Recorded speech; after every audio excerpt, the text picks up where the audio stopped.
Welcome, ladies and gentlemen, boys and girls, to the most magical podcast in the Midwest. That's right, the Magic in the Midwest podcast, starring USA Today bestselling author J.B. Michaels and his more successful wife, Ashley Michaels. And now, your hosts.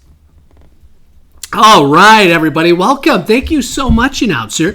Welcome to the 90th episode of the Magic in the Midwest podcast, starring USA Today. Oh, wait, we just did that.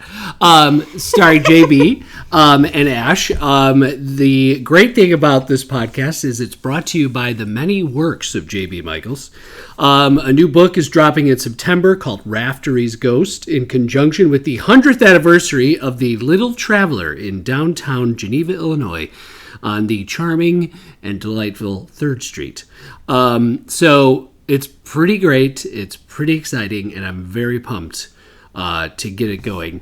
Although I'll be honest, I've been having some software formatting issues that have just been a slog to sort of get through. Yeah, so that stuff's really frustrating. I kind of downgraded. I definitely downgraded in that department. But when I you think, married me? No. I had a much better version of a software, but that's, only relegated to a certain operating system, and I don't have that anymore. Ugh. So it's been a bit of a rough go of it, but we'll get there. But yeah, so that's kind of annoying, and yeah. A bit of a slog. A bit of a slog. It's made because before I would just do it and it would happen. I put the book, it just boom, pop, magic, boom, But now it's like, bummer. It's a bummer. But anyway, we'll get it done. We'll get it there. It'll be fine. So, what else was I going to say? So there's about 16 other books you guys can check out. There's a beautiful, wonderful holiday action adventure series called the Tannenbaum Taylors series. There is the thrilling horror series, which is more for people that like a little more scary in their stories. The Chronicles of the Order series, and then there's of course the delightful and charming Mac and Millie Mysteries, the cozy mysteries that you can all take a look at on MrMichaels.com or Amazon.com, Barnes & Noble, and anywhere books are sold. You can check those out, read those. They're very fun. Mm-hmm. Very fun books. Yes. Award-winning, USA Today bestselling. Anyway, but what else are we going to talk about? Also, ladies and gentlemen, through this podcast, okay, we have met many great people, one of whom is... I don't like the way you do that. Okay, well, sorry, let me redo it. We've met a lot of great people. One of those people is... No. Okay, no, she's still not doing it. Why don't you say her name? I don't like that you're like, she can't do cues. She can't do cues. No, I know what you're cueing me to do. I just don't. Emily at Magical Mouse Travel. Emily at Magical Mouse Travel is let me first and foremost tell you that she is a uber Disney parks fan. She loves Disney parks just as much as we do. She, or if not more, I mean, she knows she's awesome at it, and she loves it. And you will find, she will help you in any way she can to make your experience, that much more, magical. And here's the interesting thing, today more than ever. Oh yeah. You need someone like Emily, especially if you're brand new. You should listen to this podcast, but you should also reach out to Emily at Magical Mouse Travel, and she will help you navigate the college level amount of stuff that you probably need to know at this crazy. point. I mean, and that's not really that's not an endorsement of the way Disney is set up right now, but it is an endorsement of Emily because she's great. She can help you, and she knows all the tips and tricks to make sure that your experience at the parks is smooth and will try as much as she can, right? Because she's not going to be on the trip with you. But she'll try as much as she can to give you what you need to do so. And there's absolutely no extra cost, like, to you. It's I mean, really, I don't, that alone. I mean, yeah, I don't know. Just do it. Mm-hmm. Just do it. Where can they reach her again? The best way to reach her is through email, emily@magicalmousetravel.com. Okay, all right. And if you do reach out, just let her know that we sent you over. Yeah, we sent you, because that would help us. Well, and of course, she's a huge fan of Universal. She can book that for you as well, and cruises. And I think any travel, not just Disney, but she specializes in Disney and Universal. So yeah, give her a shout if you're looking to book a trip. And Emily@magicalmousetravel.com. Yes. So please reach out to her. Also, ladies and gentlemen, if you want more content, please go to bandcamp.com, Magic in the Midwest podcast.bandcamp.com, where you will get a bunch more content that is with JB and Ash, just, talking about the parks that we love and the attractions that we love and the food places we love and the restaurants, food places. Not everything is a restaurant, I guess. So there's going to be a food place. With how many money signs? With money signs. That's how JB ranks. We are doing on our trip, which is coming up very soon. We are doing a 3 money sign. Or no, is it a 4 money sign? No, it's a 3. It's 4? No, it's a 3. I mean, how many are 4s? 4s are Victoria and Albert's. And what else is up on par with that? Maybe Citrico's. That's that expensive? I think so. I mean, maybe Victoria and Albert's is like a 5, the only 5. But I think it's California Grill is another 4. Yeah, but none of those are as expensive as 3. Victoria and Albert's, I don't think. Or 3, I'm not sure. Yeah, so we have a 3 booked, and we have a 2 money sign dinner booked. So we've got 2 ADRs. 2 money signs. One is inside the parks, one is not. So it's in a resort. So that's the one thing, that's another thing Emily can help you with, is making sure if you want a specific advanced dining reservation, she will help you get that. Yeah, dining is interesting. I mean, when we went to book initially, the reservation we have now wasn't available. Mm-hmm. Keep checking. Well, from what I hear is that the day of is always still good to check, because people always cancel. Plans change, things happen. So, like there was one time, and we've told you guys this in the past, one time we had to be our guest reservation just for Ash and I. But we wanted to add our friends to the reservation, and they accommodated us. I mean, it was only 2 more people. It wasn't like 12. 6 more people. Yeah. Right? So they added a couple people, which was great, and we were able to get in. But, I mean, so if there's some place that you really, really want to eat at, you can always double check the day of. Yeah. Right? And try to see if there's maybe an opening, and you never know what might happen. But if you want to guarantee without any doubt whatsoever, you've got to do it within 60 days in advance. I think it's like 5 a.m. too. It's really early in the morning, because I literally woke up late and most of the ADRs were gone. It was crazy. It was nuts. Yeah, I remember I started. I was like, "Oh no!" It's like gone. It was like 8:00, and I was like, "Oh no!" Yeah, I mean, normally we would always wake up. Like when Fast Pass used to be a thing, we used to wake up early and book the Fast Passes at the time. Right. So it was our own fault, kind of, for not doing that. But a little bit. Usually, though, the ones that go for dining right at the time are like Be Our Guest, and I just thought there would definitely be some Epcot things open. Right.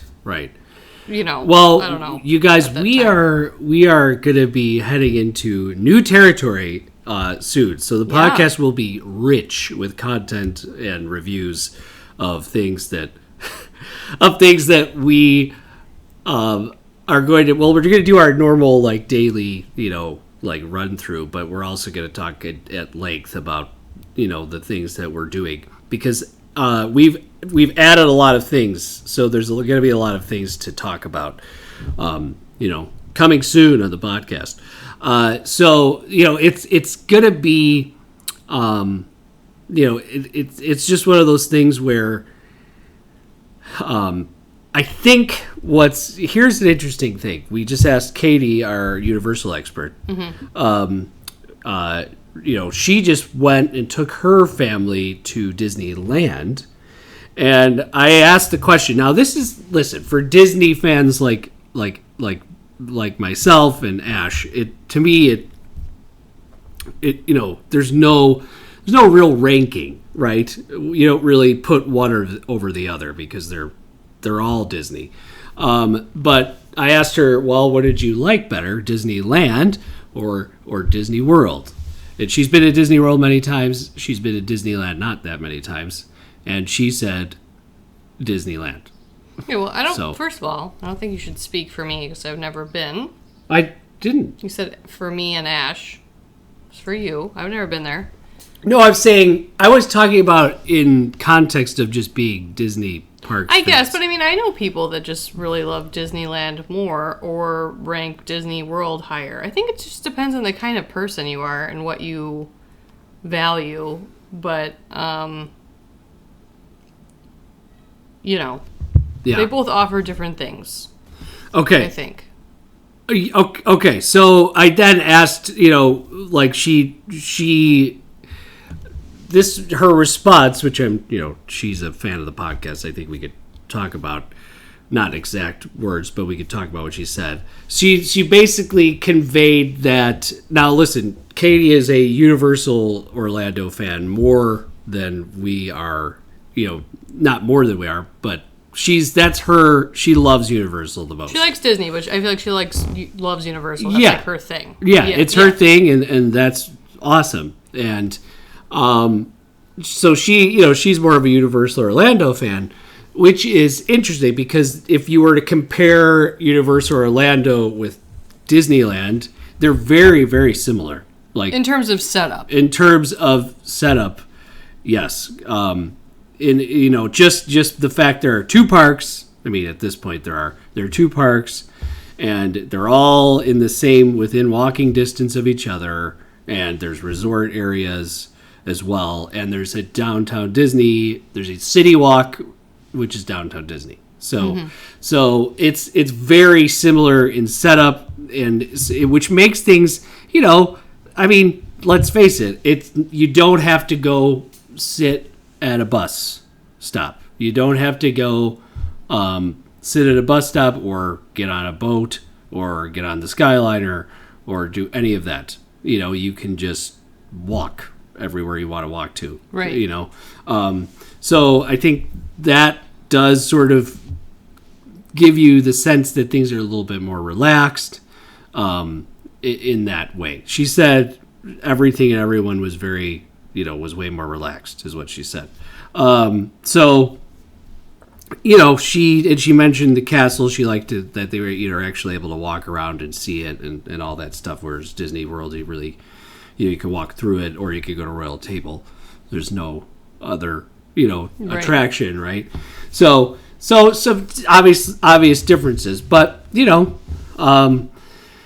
that's just some food for thought as we kind of look at, just the breadth of planning that it takes to do Disney World, versus Disneyland, which is just a little more, simple in that way, where you don't have to think about. Well, I mean, I think now more than ever, it has an appeal, because I think everything with Disney World right now feels so planned. Like, you feel like you have to have your phone.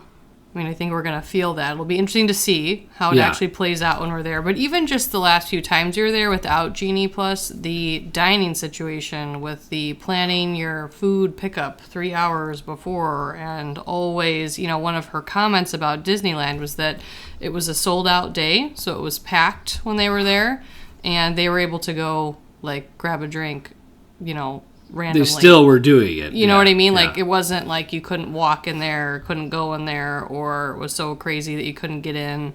Right.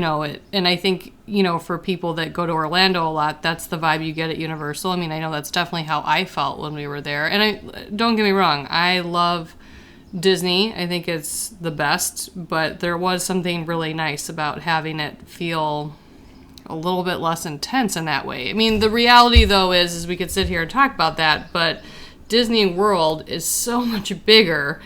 You just can't compare it. Like, it can't do what Disneyland does. It can't do what Universal does. Like, even their transportation, the way they do dining, the way they do Express Pass. Like, Disney World couldn't operate like that. No. Like, it's just not possible with how big it is. You know, numbers-wise and all that. You know, it's... When you think about a Universal bus going to and from the resort, it goes where? It does go to Volcano Bay, another set. But then there's just a bus going to City Walk and back, City Walk and back, City Walk and back. It's not Animal Kingdom or Epcot or Hollywood Studios or Magic Kingdom or Blizzard Beach or, you know. Right. It's a totally different thing. Yes, it is. You know. It is. So you know, interesting insight into, you know, just you know, everyone has their preferences and their experiences that they like. So, you know, that's just how, you know, that's just the way it is. But I will say, you know, I feel like we might be overwhelming some new listeners, but listen, Disney World, it is the number one vacation destination for a reason. You'll find amazing things to do there. And it is one of those crazy things where, and my mother-in-law said this, like, when we took her, in 2019, she's like, it's just so great because you're just like, you feel like you're just in a different world, like you're in the bubble. Well, it is, you right? know? I mean, there's so many things about Disney World that are amazing, and it's easy to get caught up these days in all the planning and everything. But, you know, the offset is there's a lot of really great additions that have come and are coming. You know, we have Cosmic Rewind and Tron, like, you know, these really amazing attractions. Which, by all accounts, everyone is raving about Cosmic Rewind. So they're just saying it's an incredible ride, and it's, you know, it's what Epcot needed, and, you know, so, you know, it's interesting, right? The fans and the public are demanding, right? I mean, in a way, they are demanding. But then you get these amazing attractions, and, you know, it's like, well, where else can you experience something like that? You know, you really only at Disney. So it's one of those things, right? It's you know, there are logistical issues, and sometimes, and there's a lot of, you know, you gotta, basically, when you come to Disney, you gotta do Disney's way. And, you know, if you play by those rules, then you're gonna have fun. You know, but you also have to realize it's your vacation, and just, you know, if you go in with that mindset of this is, you know, just let go of whatever expectations and desires you have. If you don't want to work a little bit, then maybe Disney's not the right place. Right. You know, because you do have to, right? I mean, just sort of like going there and knowing it's going to be hot. Like, it just is what it is. Yeah. So you just sort of have to accept it. It's going to be hot. It's going to be crowded. And you can kind of just decide how cranky you want to be about it. And some days, I don't do a very good job of that. I thought you would laugh more. Yeah, I mean, definitely not. I definitely enjoy Disney a lot more. Like, we've gone to Disney and Universal in January, and I'm like, this is amazing. Because I run hot, so I get super sweaty. But we got chili pads this time. So we got some of those cool towels. Chill pads, cool towels. We're going to use those. Pads. I'm going to slap those your neck 8 times a day. I probably need 8 to fit on my neck. Your neck is super long, like a brachiosaurus. Thank you. So hopefully not as flappy as the ones close. Yeah, it's getting there. But and here's the other thing, you guys.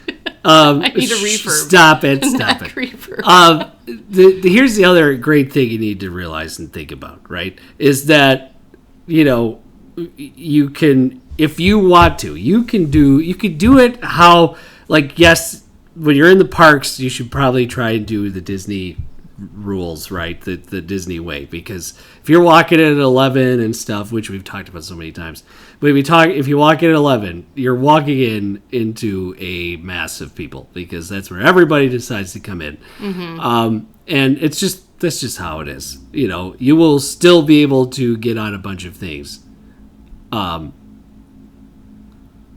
you'll still be able to get on a bunch of things if you get in early. So, early is still good. So early is so great. Yeah. Beat the crowds, the heat, so many reasons to do it. Yeah, and what's great is that every resort has multiple pools. So for the most part, so go back to your pool and relax, and get out of the heat. Blast the AC in your room. Right. So, but yes, so there's awesome. It's awesome. It really is fun. But anyway, so speaking of fun, we're going to talk today about one of our favorite attractions. It's going to be an attraction-focused episode. And we're going to talk about Aerosmith's Rockin' Roller Coaster. Rockin' Roller Coaster.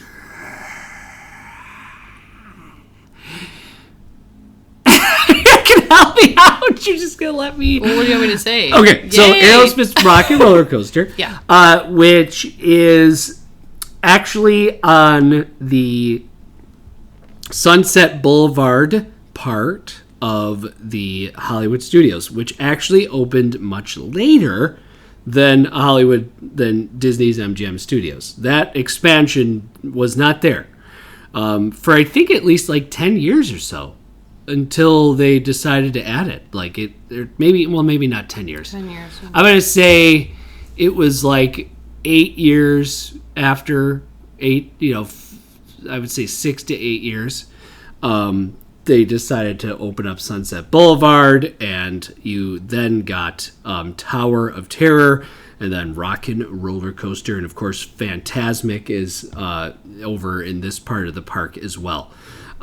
So someone in our house is very excited to go on this. Yes. Who's never been on this. Correct. Yes. Tell us why. What did he say? Tell us why. Yeah. Okay. It's kind of a weird way of phrasing it. Tell us why, Ash. Our son, Harrison, is very excited to go on this ride. He's notoriously not a huge fan of roller coasters, but interestingly enough, will go on them if there's like a way of describing them another way. Like, for instance, he loved Hagrid's, and it's because we called it a motorbike adventure. So I think this one he's excited about because it's the limo cars. Yeah. And yeah, I mean, I think he really likes the music. He's excited. He'll listen to the Aerosmith songs that are like the options that you get on that ride. So I think the first time he really was talking about it was because someone at his school, like a friend of his, in his grade, that's where it's coming from. Was The saying bravery. Right, because he was like, no, I'm not going on that. And then she said that she went on it when she was 2, which we know is, incorrect, but maybe a little bit of a... Yeah. She was exaggerating slightly. I'm sure she wasn't 48 inches when she was 2, but, never know. Yeah. So Harrison, has gotten a little brave with it, and he watched all these YouTube videos about it and knows that there's another one in Disneyland Paris, or there was. I don't remember if it's still there or if they're...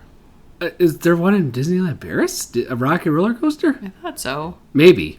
Because remember he kept saying avec, and it's because that means with in French. Oh, yes. So I think it's Disneyland Paris. Anyway, so he is super excited about Rockin' Roller Coaster, and he is really excited to see which song we'll get. So it'll be fun to go on. Hagrid's is probably the first what I would call a bigger kid roller coaster, but I think Rockin' Roller Coaster's a little bit more intense. But we're kind of keeping that aside. Yeah, we're not going to talk about it. Yeah. So...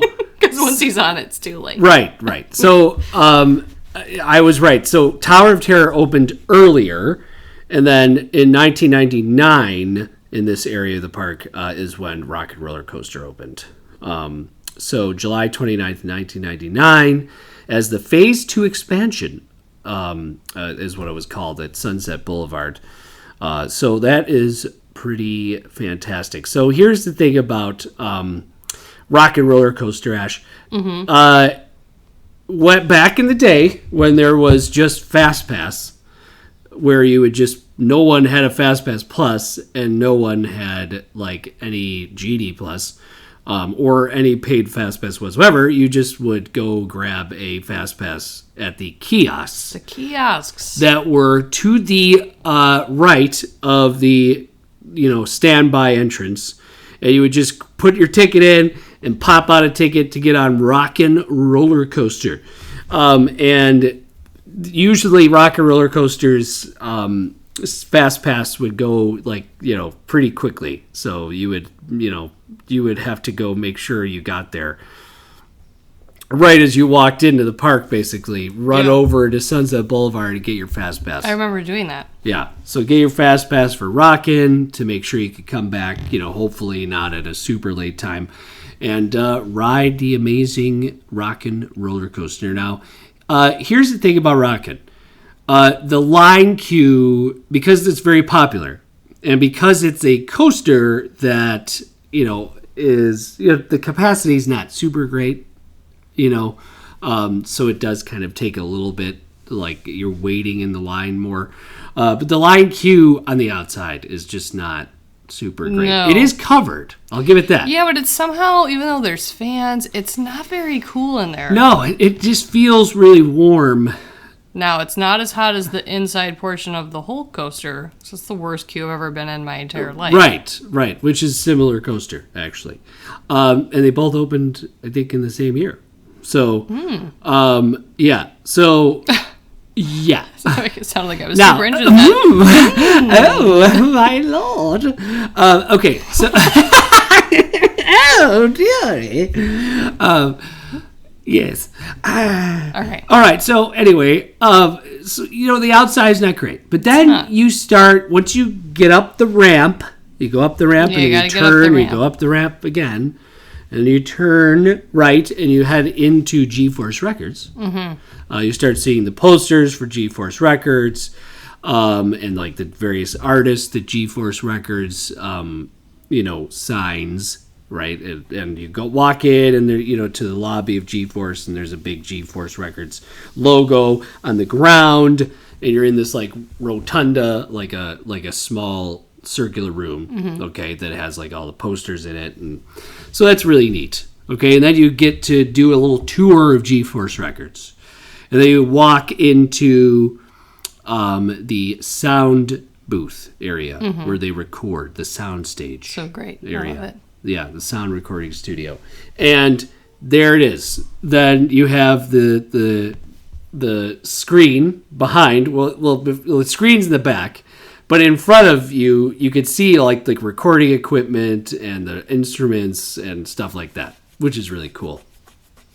And then you walk in, and they play. Then there's like Steven Tyler's there, and he like does this, like he puts like he's like got the suns in his eyes or something. Yeah, it's very interesting. Yeah, I'm sure that was just him doing it. Yeah, like, just being Steven Probably Tyler. didn't give him that. Didn't even need to do that. You're indoors. Oh, he's like, hey, he's like, who are these people? He does. Yeah, and then of course we get, and their manager is there, and she's like super frantic.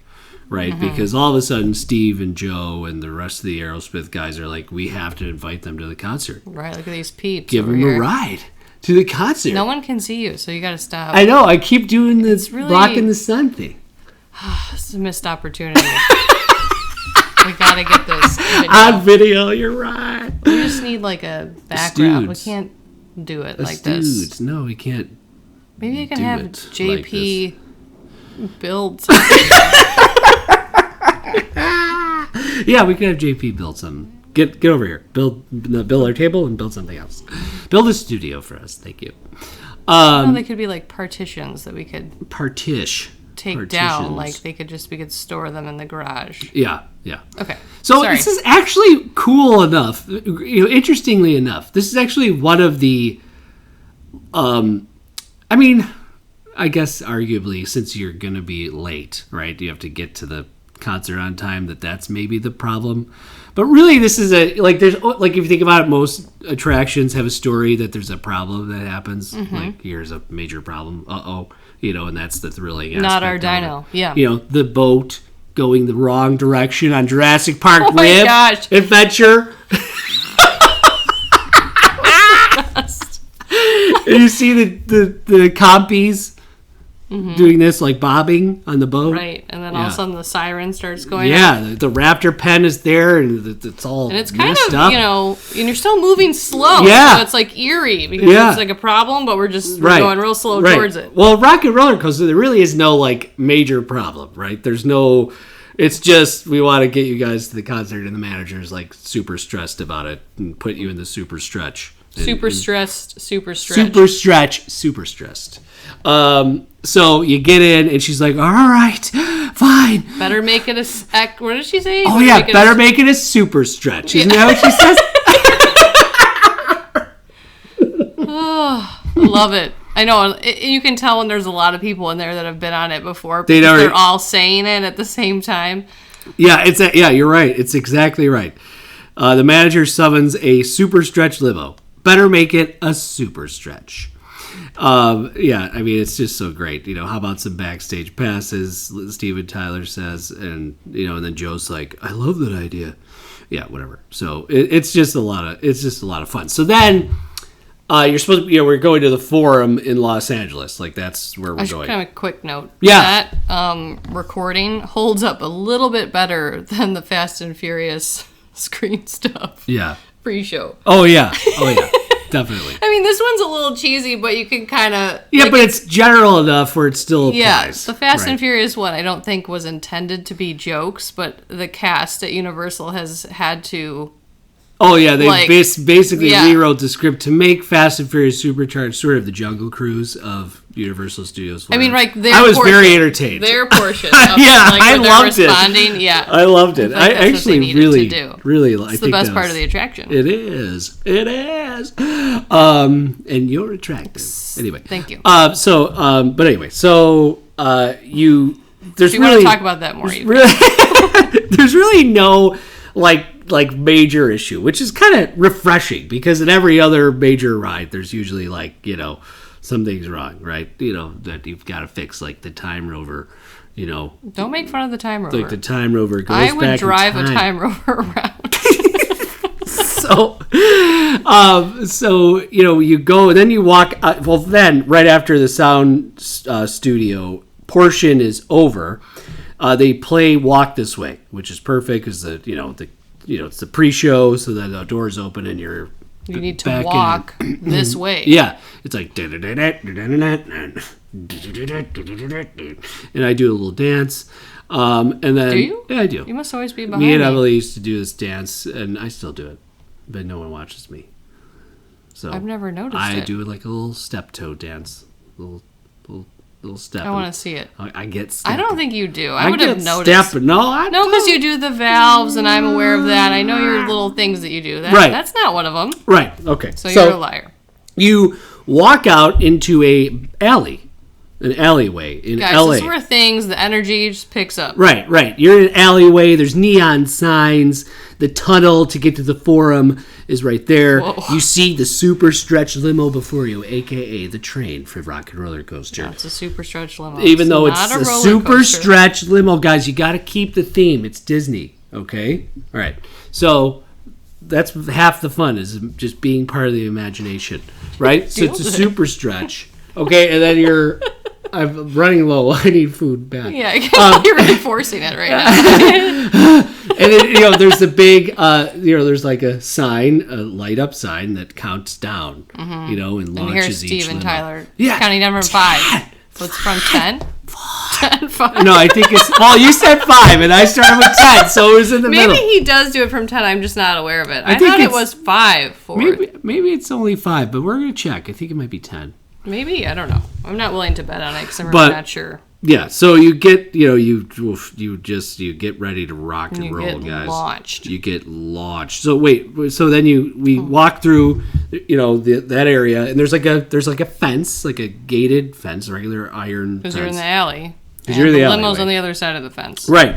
And you walk towards the train, and everybody's super excited. The buzz is alive. It feels cool. It's a nighttime atmosphere, like a party club, fun atmosphere, a rock concert atmosphere. My favorite kind. Yeah, a rock and roller coaster kind. Which and here's the sweetness of all of this, you guys. We don't know how much longer this is going to be around. So every time you're there, if you're a big fan, just cherish it because you never know. It might be gone the next time you're there because, Aerosmith are humans and they don't live forever. And, but rock and roll does, man. But you know what? I know a lot of people avoid this part of the park because there's a lot of teenagers in this line and stuff. I kind of like it, though. I'm kind of glad that they are listening to this music. Yeah. Like getting 14, exposure to 15-year-olds. Yeah. Yeah, it's great that music. have boyfriends and they're all over each other. It tends to be what happens in this line. Right. It's kind of like Great America. With a little bit. Teenage love. Yeah. Which, we were all there at one point, right. I guess. But I like that maybe it brings awareness to that kind of music and stuff because, I don't know. Because, I'll be honest, the rock and roll at this point is just not, it's not mainstream anymore. No. Historically it is. But today, if you look at the top charts on Apple Music, there's not one rock song, I don't think. So, no. It's all hip-hop and and I know pop. That really probably the main reason they're in that line is because it's one of the most intense rides. That's really why. But still, it's nice to have that love of rock and roll. Right. They might be there with their parents who, love that music. Grew up watching that. Yeah. Listening, going to the concerts. But so once you're in that alley, though, you can see you get the buzz. You start feeling the buzz in front of you, and the launch is, no joke. You can see it. It's not really hidden. It's right there in front of you for each train going by. Or sorry, stretch limo. Super stretch lim. Okay, so that's weird. If you have super stretched limbs, you probably shouldn't go on the ride. If you are Reed Richards or Mrs. Incredible, so keep your arms down. Keep your arms on the vehicle at all times. So you get in, and it's one of those shoulder harness attractions. Yes. So just be ready for the shoulder harness. And the step down is a little steep. I feel like when you get in, it's a little, it's a bucket seat, and they're putting you in the, so just watch your step. And then you just get ready because it's just so great. It's once you go, and it's it's over very quickly, right? But it's super duper fun. The launch is thrilling, and that launch into the big loop. It's actually a big loop. Is very exciting. Someone in our house isn't aware. The launch is from. It's not at an angle. The launch is just you're flat, and it launches you. Yep. Versus the Incredible Hulk, which launches you at an inversion, like you're at an angle. Yes. But yeah, then you're on the ride, and I believe Aerosmith recorded 5 different songs, or lent songs, and then recorded "Love in a Roller Coaster." Versus Love in an Elevator. And that's one of the songs that you hear. Yep. So again, you could hear, I think, Sweet Emotion, Love in a Roller Coaster, Dude Looks Like a Lady, Walk This Way, and Ragdoll? Is it Ragdoll? I'm not sure. No. Or no, like Mom McKinn, it's one of the older ones, I think. But and I didn't even realize, I guess some of the rides you get a combo of 2 songs or even 3 songs, and then other ones you just get 1 song. So it just depends. And I've also read that which song you're going to get by the license plate on the limo. Right. Oh, yes. So I don't know if that's still true or not. They could probably. Oh, yeah. Back in the Saddle. Back in the Saddle. Dude Looks Like a Lady. We already said that one. Fine. Love in an Elevator. Walk This Way. 9 Lives. Oh, 9 Sweet Lives. Emotion Live. Yeah, so there's a bunch of different songs that and they say depending, so that used to be the case anyways, but it's fun. And then when you're actually on the ride, it's very dark in there, but you see basically freeway signs. That's all there is, right? It's because you're supposed to be on a super stretched limo on the freeways making it to the Forum to see Aerosmith. And I feel like this ride is a lot different than Space Mountain because I know people that aren't as familiar will kind of compare different. It's not really like droppy, like your stomach going up type drops, but it's definitely faster. Yeah. And it's way faster. You can it's like double the speed feel almost. Yeah. The force. You could feel the G-force. G-force records. So it's very, very, very fun. But it's comfortable. I don't feel like the ride is uncomfortable. No. And your mom commented that Expedition Everest was harder on her than Rockin'. She did lose Her head almost fell off on Expedition Everest.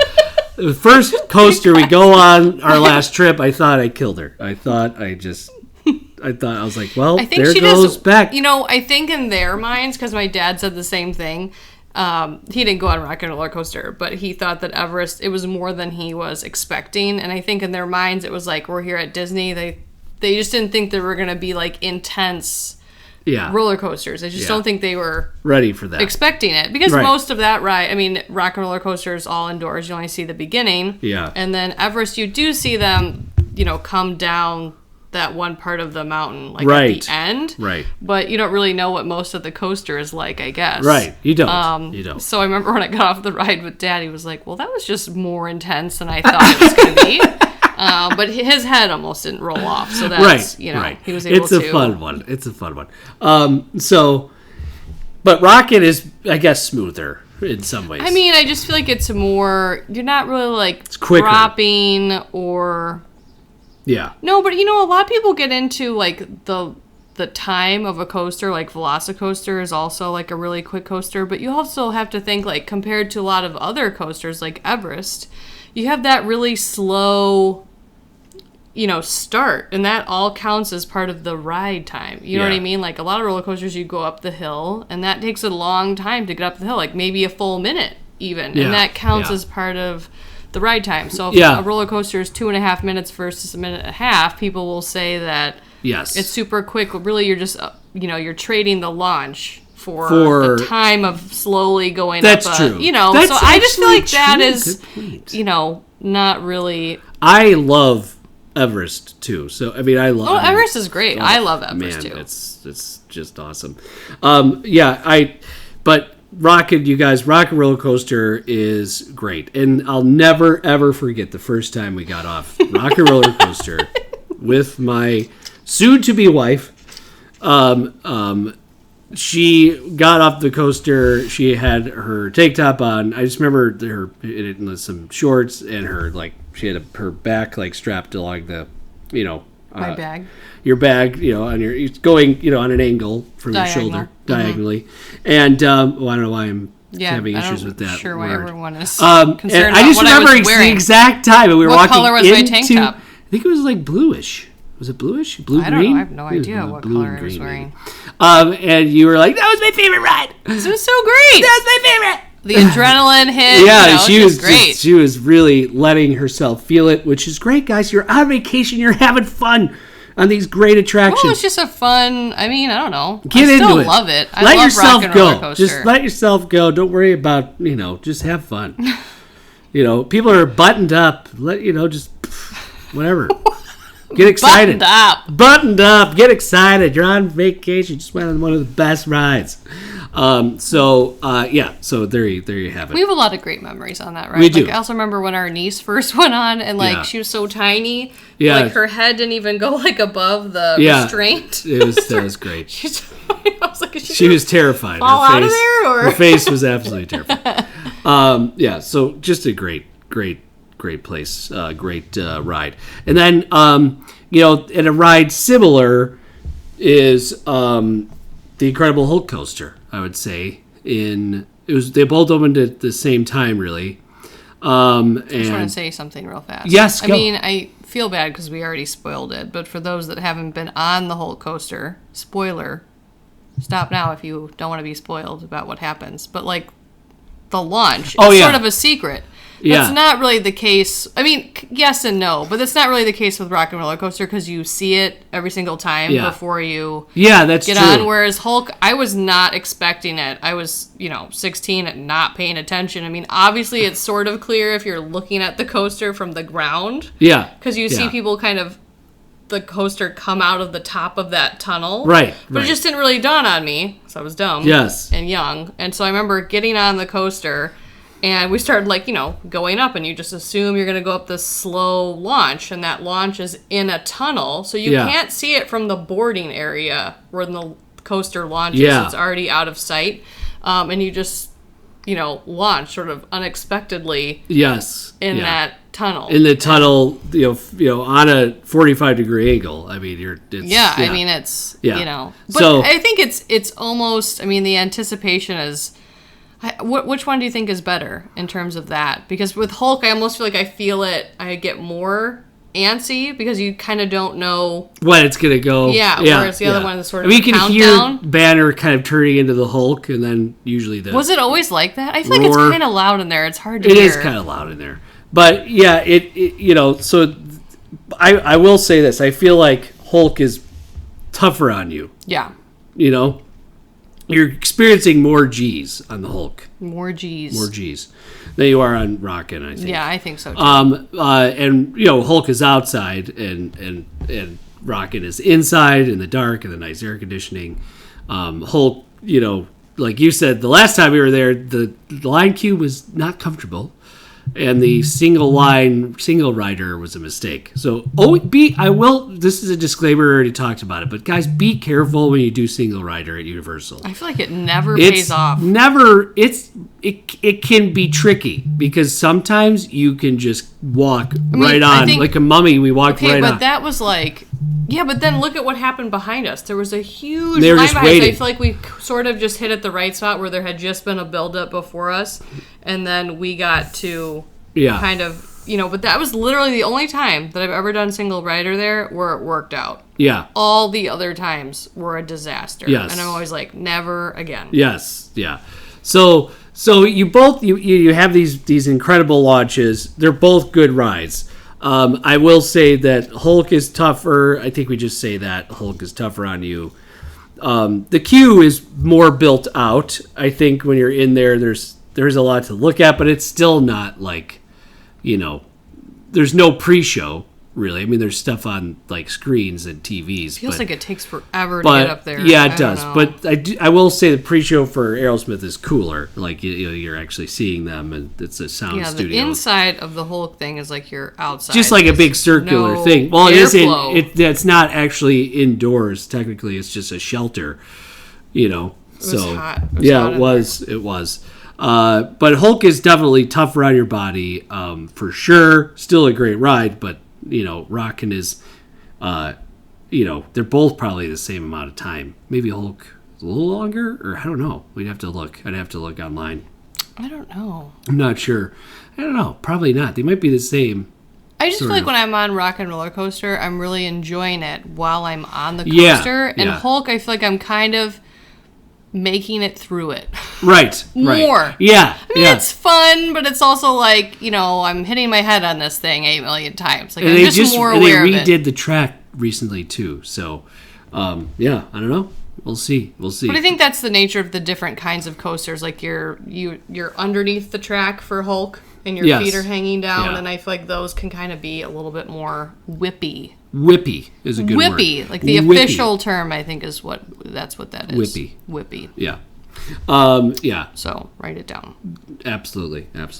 So ladies and gentlemen, a little bit of a comparison for Hulk versus Rockin', but we love Rockin' Roller Coaster. We highly recommend it. It's still Hulk too, though. A must ride at Disney's Hollywood Studios. Mm-hmm. And like we said, you never know when it might be shut down. So get there. Uh-huh. Will it see its 30th anniversary? I don't know. How many years has it been there?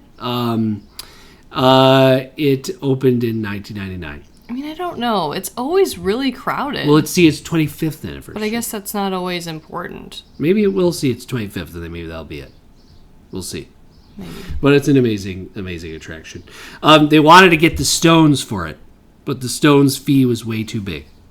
Really big. Yeah, the Rolling Stones wanted and then they did way too much money. After that. And then... Kiss? Did they? Yeah, Kiss wanted to. Well, I know for sure they tried to get the Stones. Yeah, first. And that did not. That was just too much money. They wanted too much money. Aerosmith was like... I'm glad they went with Aerosmith, because Steven Tyler just seemed like he was just super excited about it. Well, what's weird is that, in a way, it's like this marketing machine that you have. Like, it just, every single day, thousands of people ride that ride. Right, and you could see how kids that would write it or, would be like, oh, what's this music? Yeah. I'm going to go... This is damn good. I'm going to download it. Right. You're not going to go get the CD. How old am I? I'm going to go get the CD. I'm going to go get the CD from Sam Goody. I'm going to go to Borders. Pick it up. I mean, you still can't. Well, vinyl's in. You can still get the vinyls. I think it'd be cool to get a record player. Yeah, yeah. You're like, no. No, I would definitely I think that would be really cool. I've got Power Up on, Rock or Bust. We could put it on that table up there. Yeah, good idea. Let's do it. Right I'm next all to about the gadgets. Right next to the Siri. Right next to the most beautiful sounding speaker. Right, we would never use it. I guess it would That's just true. be for looks. Right. Just like So, me. look, you're only here for looks. That's true. It's not going to age well. Stop it. So, all right, ladies and gentlemen, please rate and review us on Apple Podcasts. Where else?